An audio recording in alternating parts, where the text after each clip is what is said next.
Salut Francesca. Bonjour Charlotte. On sort de la session Coronary Ta Vie.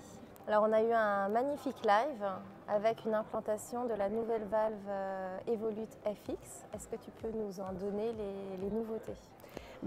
C'est une valve qui, cherche d'améliorer les points qui étaient un peu défaillants pour l'alignement commissural. Et on voit vraiment la volonté dans ces nouveaux dispositifs de nous donner les moyens pour le faire avec le rajout de 3 petits marqueurs radiopaques pour l'alignement commissural, pour la hauteur d'implantation de la valve et pour pouvoir vérifier après si cet alignement a été correctement effectué.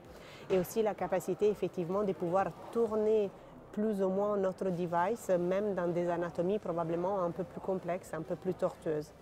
Les coronaires, est-ce que quand tu retiens l'indication d'une angioplastie, tu l'as fait avant ta vie, en ta vie, juste après l'implantation de la valve ou à distance de ta vie? C'est une très bonne question. Je vois aussi, pendant la session, ça a été quand même débattu. Je vois qu'il y a beaucoup de désaccords globalement.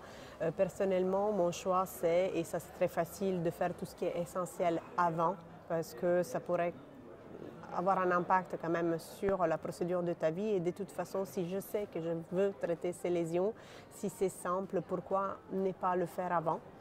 Il est vrai aussi que nous ne sommes pas à l'abri d'avoir des complications et que cette complication devient bien plus grave si nous n'avons pas traité le RAC. Donc je comprends le rationnel de le faire après. C'est pour cela que je laisserai pour après les lésions peut-être où je sais d'avoir un risque potentiel de complications. Même si je sais que je vais payer sur le plan technique, parce qu'avec la valve, j'aurai certainement un peu plus de difficultés d'accès et un peu plus de difficultés pendant la procédure. Merci Francesca. Merci Charlotte.